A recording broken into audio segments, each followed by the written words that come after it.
I'm feeling deeply grateful right now that the guests that I have been inviting onto the show over this last however many episodes have all been so warm, so generous, so compassionate, so wise, and my guest today is no exception. Welcome to the Henny Flynn podcast, the space for deepening self-awareness with profound self-compassion. I'm Henny. I write, coach, and speak about how exploring our inner world can transform how we experience our outer world, all founded on a bedrock of self-love. Settle in and listen and see where the episode takes you. Pamela Windle is a women's health coach. She specialises in working and supporting women, working with and supporting women experiencing menopause. And she has an additional expertise supporting organisations in supporting the women who work for them as they navigate menopause. My intention with this conversation was to expand out from this work that Pamela does with organisations into the wider benefit of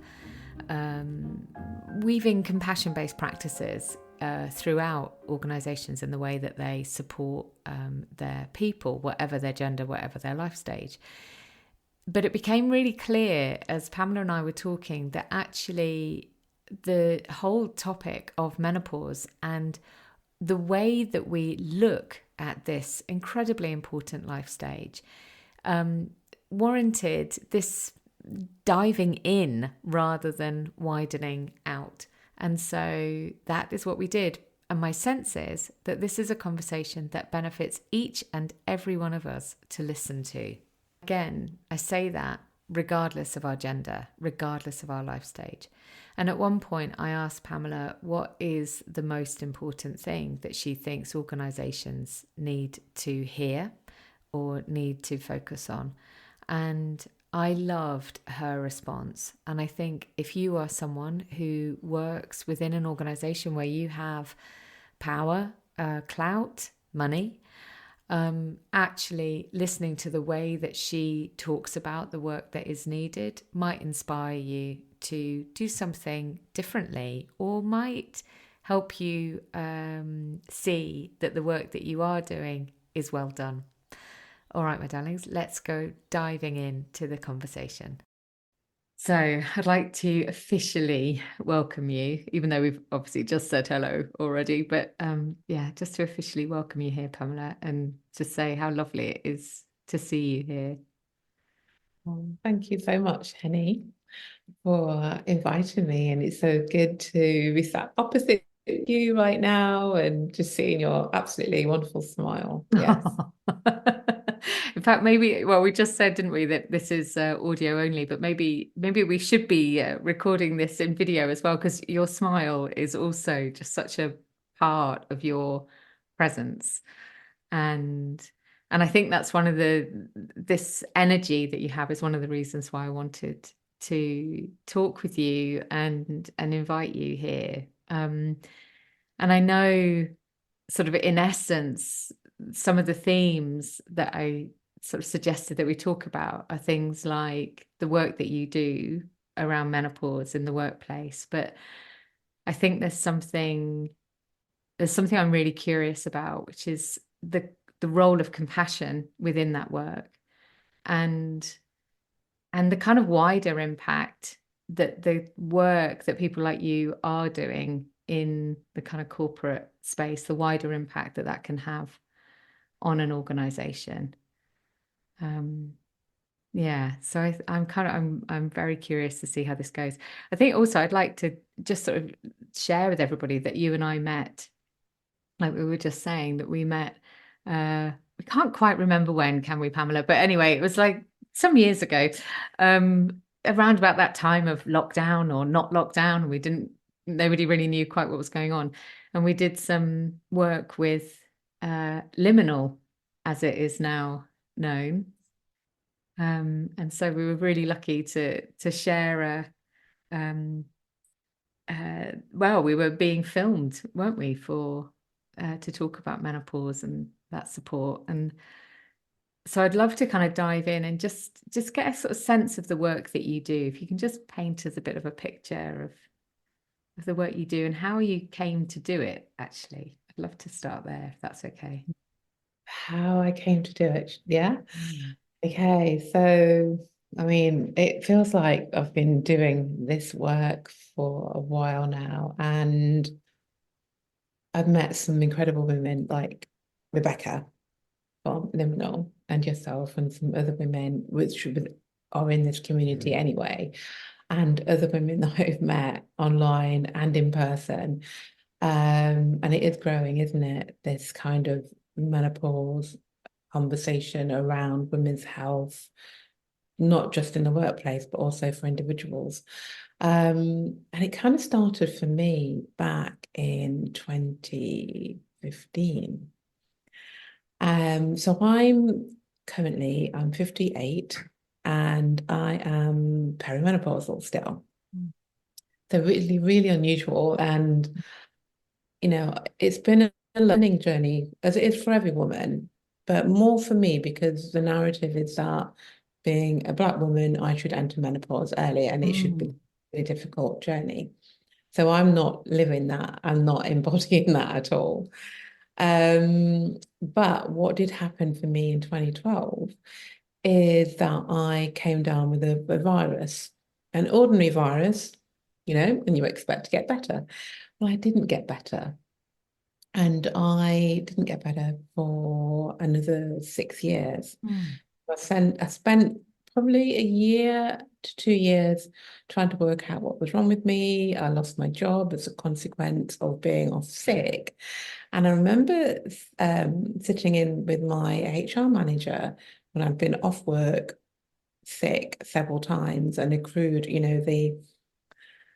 the sickness Yeah, the thing. maximum statutory sickness period. I used to be an HR director, very familiar with that. Yeah. Okay, so you know them. Mm. And it was a male HR manager. And I think I was 46 at the time, and he said, "Oh, we have a menopause policy." I was thinking, you are so rude. How dare you assume that I'm in menopause? And this is the menopause. I'm like, I'm still having a menstrual cycle. You Mm. know, I felt great apart from this fatigue. But I just thought how rude and how just out of his role to actually bring that to me. And I actually write about that in blogs. It's just that you can't do that just because Mm. your role as a manager, it's not your place. And this is where the workplace comes in and education around women, because it needs to be a collaboration of everybody, not just, a manager or woman that's in the workplace. It needs to be everybody raising awareness about that space so that you can have an honest and open conversation about it rather than someone just assuming just because you're a certain age, therefore you're in menopause. I mean, it's really interesting, isn't it? On the one hand, it's kind of, well, great that there was a menopause policy and great that you're aware of menopause being a life stage that can, affect a woman's experience at work.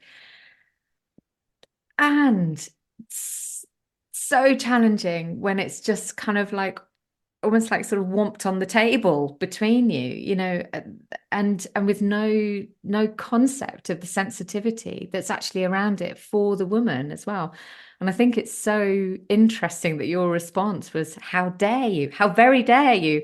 Because actually, for so many of us as women, like entering into perimenopause, a lot of us are in a denial or doesn't even cross our mind that that might be what we're experiencing. So I think there's so much lived experience in what you've just shared, just in that little story, really. Yeah. But I didn't know about perimenopause at Mm. that point. I knew of the menopause, but perimenopause wasn't something that was talked about. So he assumed that I was in menopause, which is the full throes of it. He wasn't assuming that I was a woman that was perhaps in perimenopause. Maybe he hadn't even heard of perimenopause. Yeah, of It course. was 2012. Yeah. And anyway, so being sick and having all this time off, I eventually lost my job as a consequence.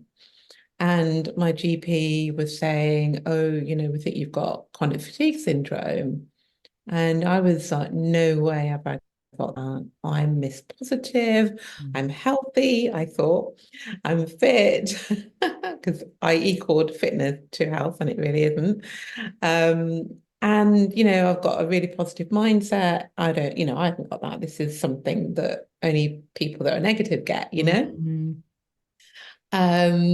And whilst it was chronic fatigue and a syndrome, and the word syndrome means that we don't know why you've got this chronic fatigue, but they do put you into like a category. Well, you have this syndrome.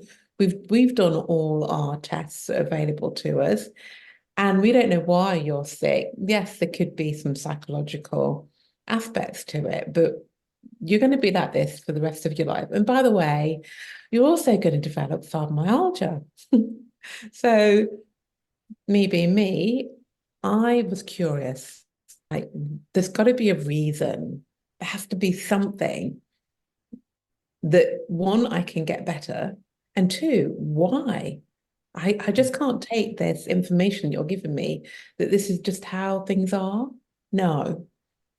So my curiosity led me to then 2000 and let me think, 2015, where things started to shift into understanding why I was sick. And that was when I did my training as a women's health coach, so integrated women's health coach, which is under the umbrella of functional medicine and functional nutrition. That's where it's come from. So we look for root cause. What is the root cause of dis-ease? And so for me, then, after doing some diagnostic tests to find out what the root cause, it was a virus called Epstein-Barr, which in 2012 might have been when I had it. I might have had it as a child. It Mm. might have reignited in 2012, but basically my antibodies were raised. So my body was acting as if I had an active virus in my body. Gosh, I mean, it's so it's so interesting, like listening to you and also watching the expressions on your face as you're sharing that story. Because there was this huge smile as you said, me being me. I was curious and and there was like this energy that just came up and it was like, and I felt, sounds a little bit more than curiosity to me. Sounds also a little bit like, no, I am not just accepting that diagnosis. And I think, I'm sure for people listening, actually, that will resonate. Those times we all know somebody who's received a diagnosis at some point where they've just been told, and that's that, without really um, being given like the sort of doorway or the pathway to finding out, well, what else could I do that might support me? And I know nutrition is a huge part of that support that we can all access, actually, isn't it? Um, and yeah, it's really interesting how you mentioned Rebecca earlier of Liminal, and I know that what led her to create those amazing supplements that she's created for women experiencing menopause was because she was basically told by her GP, go and get something off the shelf at Holland and Barrett. And she went, I don't know if these are actually the thing that I need. I'm going to start investigating. So there's something really important about this power of listening in to our own body, our own wisdom, and saying, actually, are we just going to take that? Or are we going to step forward and see if there's another route? I love that. Thank you so much for sharing that. And you touched on like how that experience that you had with that HR director might have informed the work that you're doing now. Can you just give us a sense of the work that you do within organizations and how you help them help their people more? Yeah, I think because what happened with me, having lost my job, having gone down the HR route and how stressful the whole of that is when you're not well. Yes, I perhaps was in perimenopause, but that wasn't the thing that was causing the fatigue. And so when I realized actually my perimenopausal journey has been somewhat a lot easier compared to the women that we hear, the stories that we hear, the women that are really struggling with anxiety, brain fog, energy problems, low libido, and so on. For me, because I'm living testimony of someone that was, like I said, I thought I was healthy because I was fit, Mm, background's health and fitness. And having been so sick for a long time, I spent 5 years housebound wow. and recovering from that and thinking, oh, my recovery from having that Epstein-Barr activated antibodies is meant that actually I've kind of bypassed all of those things that women struggle with just accidentally. And in that, I'm here because the rest of your system was so low, maybe it was almost like that other stuff, if you'd been feeling better, you might have noticed that other stuff. But because you were feeling so low, it didn't register for you. Is that what you mean? Is it? No, what I mean is that because my body systems, were in such a unhealthy Mm. state, so suboptimal, as I was healing from that or recovering, we supported all of my body system. Mm. And Beautiful. in supporting the whole body systems to suppress the virus, in doing so, it also helped my hormonal system as well. Beautiful. Yes, because there's so much evidence around. So if we manage our stress levels better, then the sex hormones that we have can operate more effectively. And so we get more of the benefit from those. And so, yeah, beautiful. I love that. Um, and I think, what I'm hearing is the learning is this. I'm sort of slightly wary of using this term, but holistic, because I think it's been sort of messed about with. The meaning of it has been messed about with. But this holistic approach to our health, and not simply, like you say, assuming that just because we're fit, that the whole of the system is operating, um, effectively. Um, that we take, this more kind of whole person approach, then we're going to be able to navigate different things that appear on our life's path in a way that we might not have been able to if we didn't take that approach. And that really, really speaks to me. Um, how did self-compassion support you, or how did it feature actually in that time? Well, I had nothing, I couldn't do anything else but, to be honest, because 5 years is a long time to be Mm. housebound. 5 years is a long time to really not know yourself anymore. 5 years not to have, to have the the freedom to live your life from a economic status. Yeah. Is, I live on my own, so income, not coming in, money was going out, but not coming in, from friendships, relationships, a mother. Yeah, so if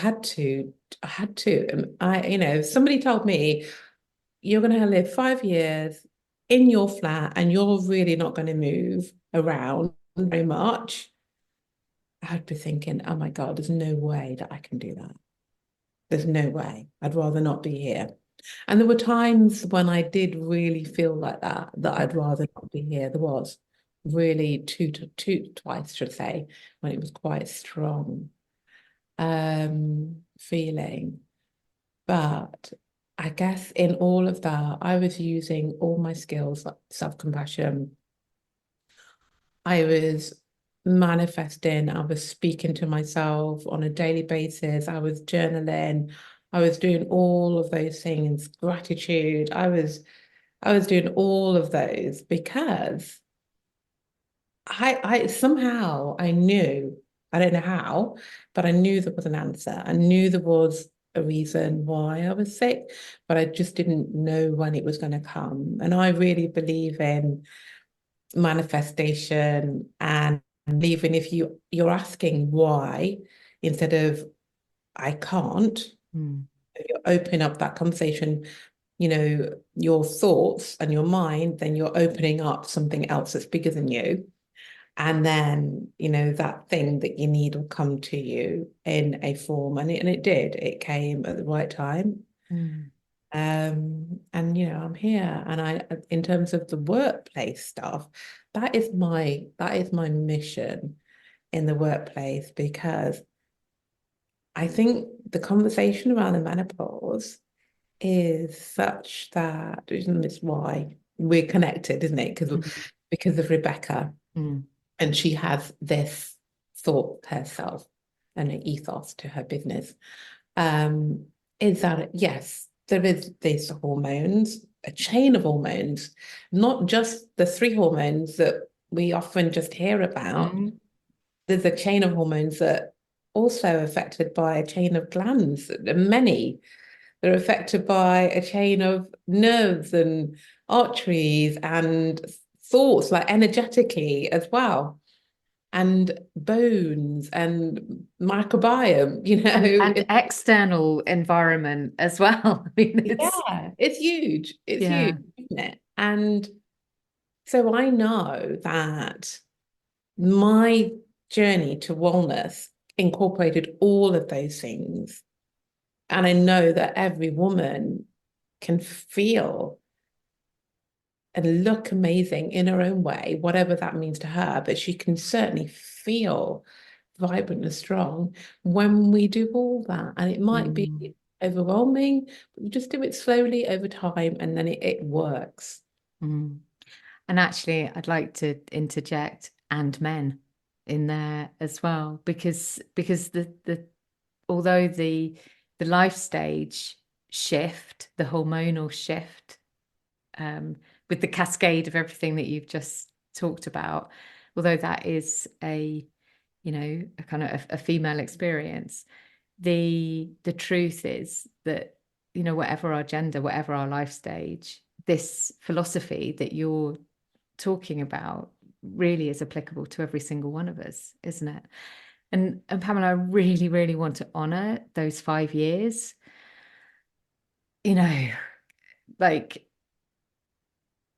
the the resilience and the this sort of self-awareness that must have been present with you to have seen, well, these are the practices that I need to be investing in, rather than putting your energy into the why me, which is a very understandable mindset, isn't it, when we get sort of into those kind of thought loops. But it sounds like you really held yourself, and particularly in those two occasions that you just touched on as well, that willingness to believe that there is a way through, that this can be different. And I'm so aware of that phrase, this too shall pass. Mm.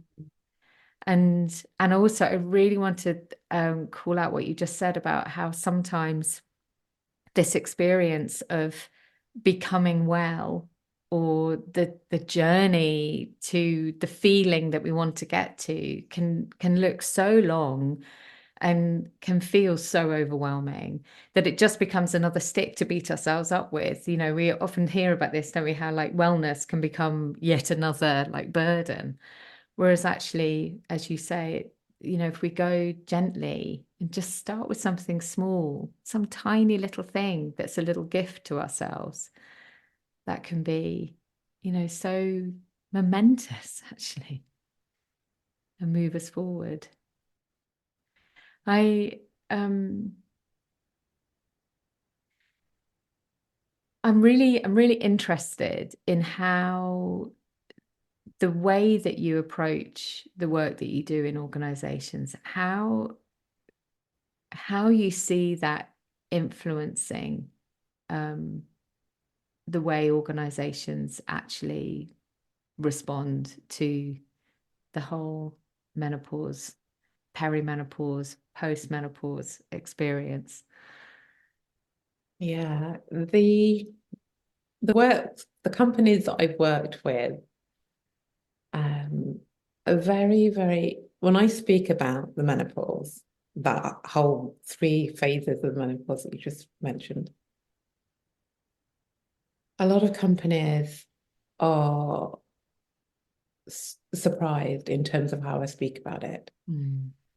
because there is a strong narrative, isn't there, that's out there.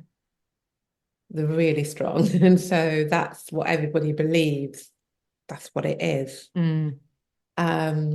So when I speak about it, the feedback that I get is that I've never heard it spoke about in that way.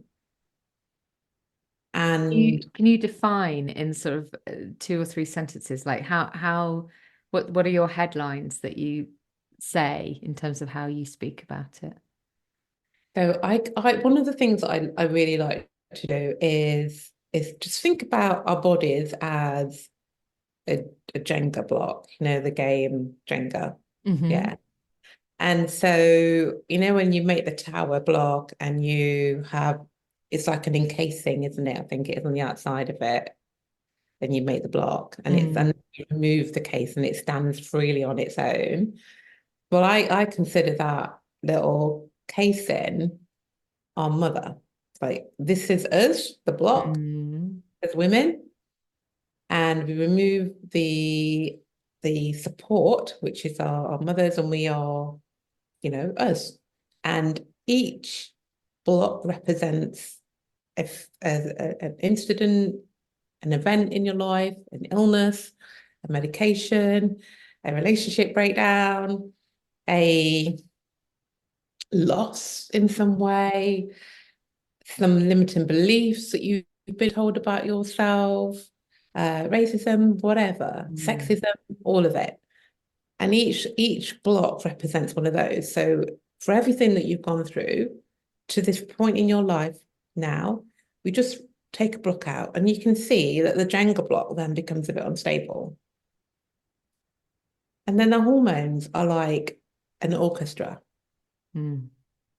a finely tuned orchestra. But because of the Jenga block having these little blocks taken out and it's a bit unstable, some of them may take two blocks out, for example, a loss, Mm. something tragic may take one or two blocks, but makes it even more unstable, maybe around your 20s and 30s or something. Yeah. And that then affects the orchestra. So the orchestra is not so in tuned anymore. the celloist isn't help anymore. So we're one man down or one person down. Um, and then as you go through life to get to perimenopause, the orchestra is malfunctioning anyway, Mm, as it was, further impacting the Jenga block. And you can start to see that the Jenga block becomes even more destabilized, then affecting the orchestra. And you can yeah. see two together then are malfunctioning not as well. And so when people realize actually it's not just orchestra, it's all these other things, these life events, these medications, these thought patterns, these overexercising, these, living up to patriarchy, society, rules, and everything else that goes with it, all of those things that affects that. And I think when women and men that I work with in an organization understand that, they sit back and go, oh, Mm. it's not just the orchestra. Beautiful. That's so beautiful. Because I know your analogy about the orchestra. I'm familiar with that one. And I've always very much liked it. But the Jenga, I think is really it's really, really interesting to this understanding that actually um the timing of these hormonal changes um in alignment with, because often we talk about, with in midlife, we become the sandwich generation. We've got, kids, maybe quite young kids these Mm. days, actually, or kids going through their own hormonal changes or leaving home. So that's a stress in the family system and in the internal system. And we've got aging parents um, or we've got additional responsibilities at work because we're more senior or whatever it might be. So we get kind of squashed in all directions. So I've often sort of thought about it in that sense, but there's something about, I mean, it's slightly uncomfortable for me actually to sort of think about this in terms of when I apply that to my own experience of menopause.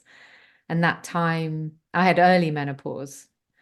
Um, but if I look at the woman I was then and someone had said that Jenga example, I think I might have gone, oh yeah, that feels very resonant.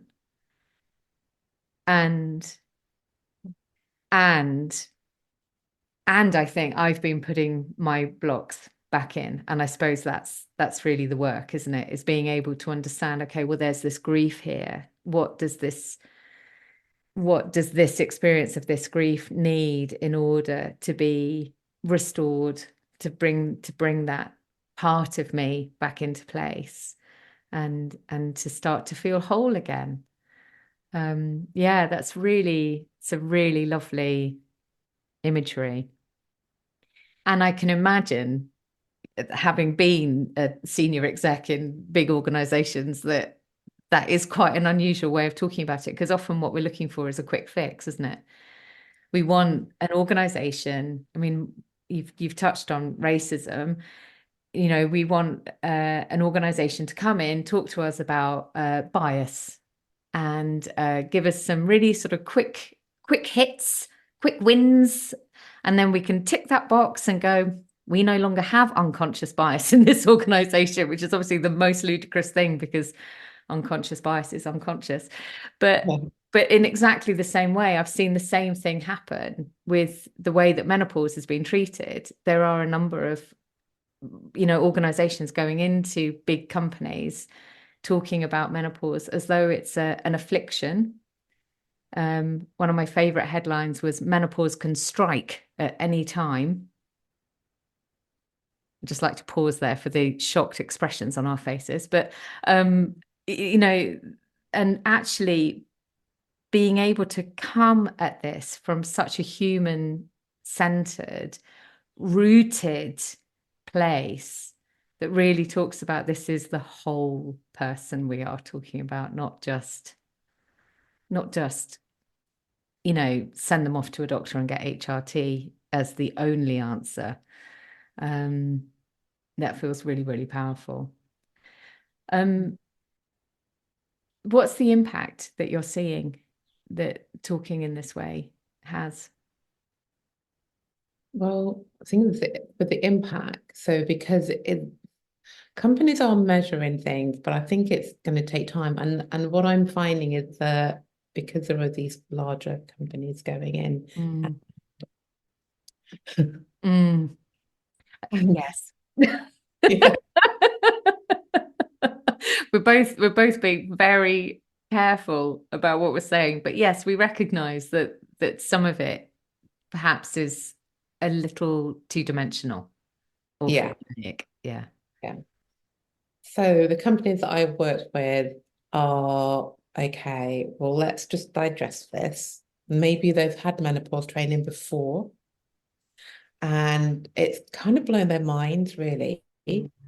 because it was this one dimension story about what it is. And so, women are kind of, and males in the organizations are kind of thinking, well, how can we truly, truly, truly help these women to maintain their roles in their job and work for as long as they want to work for. And then the next generation of women that are coming up as well, that are in their mid-30s right now, what's it going to be like for them in 10 years? So the work is ongoing, really. And I'd say organizations, the ones that I've worked with, are open to having that conversation ongoing. And also the other thing that I like about the one company that I worked with, they are really sort of open to taking on the things that I share with them, that holistic approach that you talked about earlier. So it's a wider thing. Mm. And when I think about workplace and menopause, it needs to be a relationship with so many partners and so many relationships. Yes, it's HR, it is managers, line managers, the person that's going through it, her colleagues in the workplace, male or female, young or old, ethnicity, whatever, her GP, perhaps. And then maybe it is her yoga teacher, maybe it is her mindfulness teacher, maybe it is a nutritionist, maybe, so it's like when And we, maybe it's also her partner, yeah, children, children friendship group. Yeah. and the wider community as well. Yeah. But it is that, in the Jenga block, as we're like putting things back into place, we know that it takes a village to raise a child, but it's a village to support us all, isn't it? Oh, do you know that is an expression that's been going through my head recently, actually. You've really this idea that in order for any one of us to feel okay, I've been coining this word togethering, this idea of not gathering because that implies someone's like telling us to do it, but a sense of coming together. So togethering um around each other in order to that interdependence that we actually have, the way that we are interdependent and supportive of each other rather than codependent or dependent or independent, which means sort of isolated, but this sense of coming together. And yeah, it does. It takes a village. We all need it. Even those of us who are, deeply, deeply private or, really, really crave our own space and our own company. Even us, like, like we need that connection with others.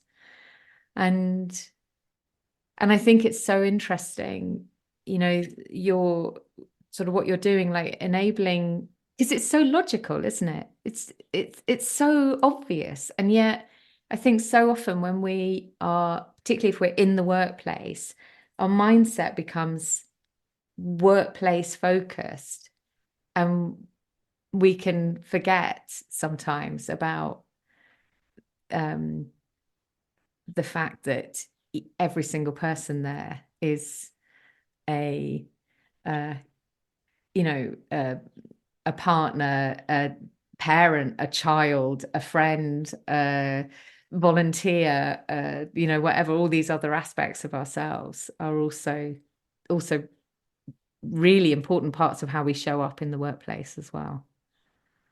Yeah, 100%. So you won an award recently, which was the thing that prompted me to reach out to you. Can you tell us about it?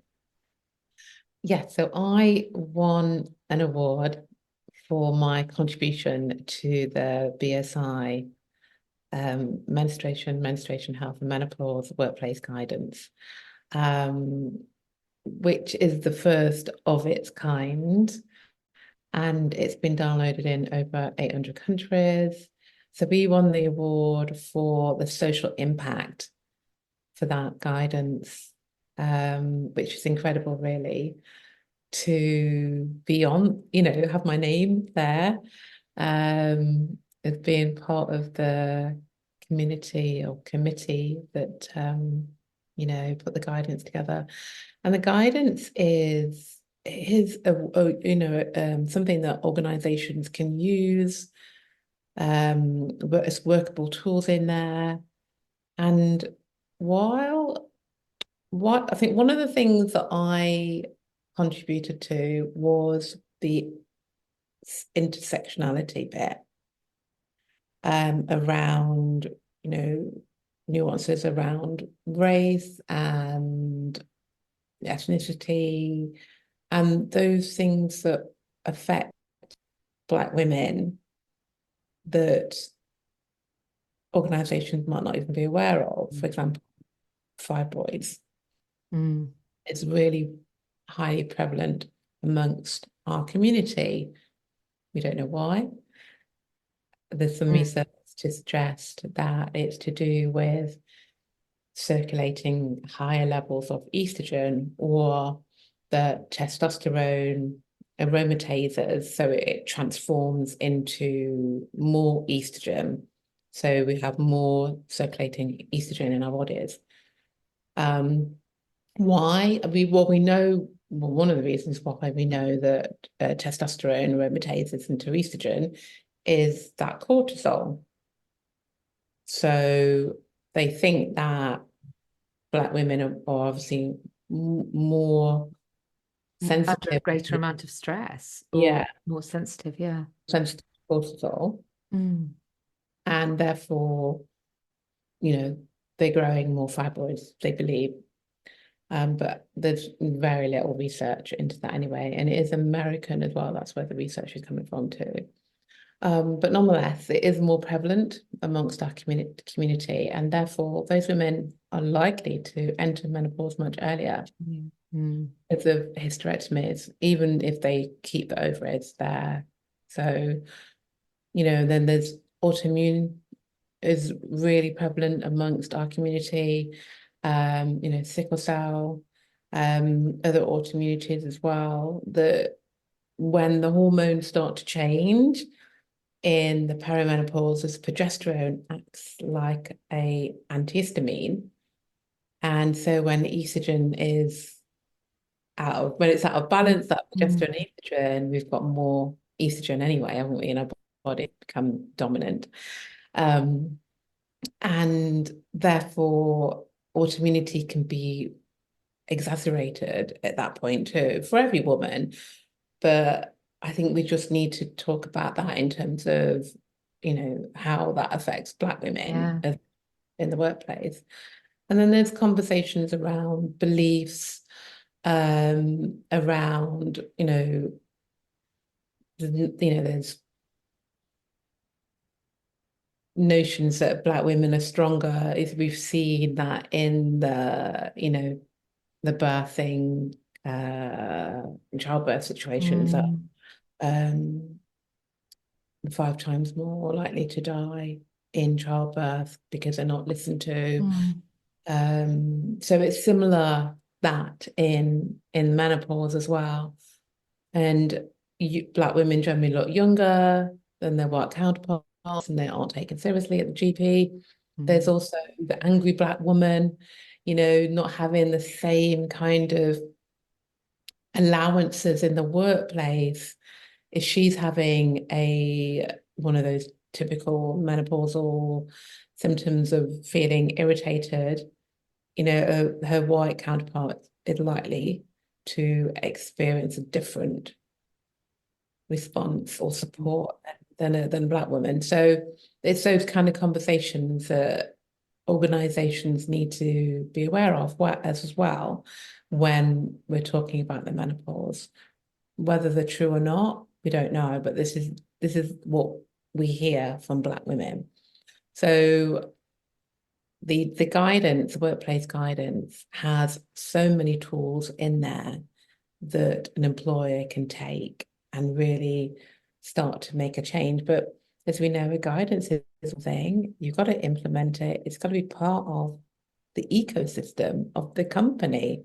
Everybody needs to be on board with that. And it's similar to when I work with women on a one-to-one, you can know the stuff, you can Google, you can read, but are you doing it? Mm.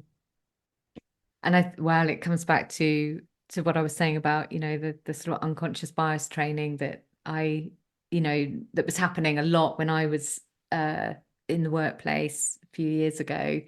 And um and so much of that I saw was really a tick box exercise. It might have started from a good place, but the way it actually ended up getting delivered was like, right, we've got to get this done, as opposed to there is something really important in here for our cultural um,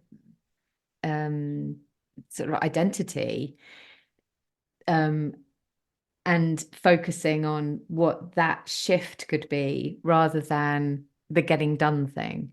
So you're so right. I mean, it sounds absolutely brilliant what you've contributed to, and the fact that that material is there for organizations, because there are so many nuances in there.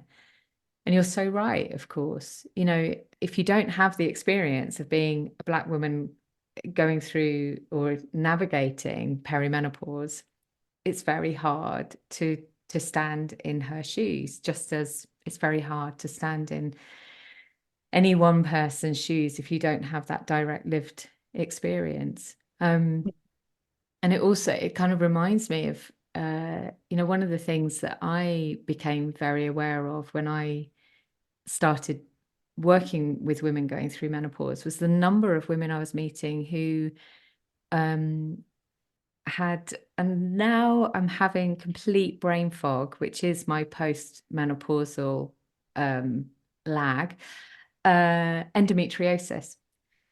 And the absolute lack of awareness that if a woman experiencing endometriosis is going to be very likely, because of her treatment, experiencing perimenopausal symptoms as well. And even doctors not even telling their patients that is what they're going to experience.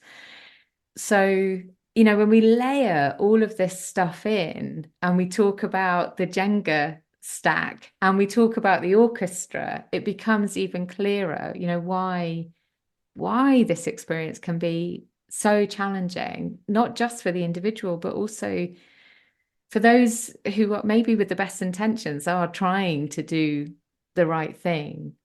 But if we don't have the information, it's very hard to do that, isn't it?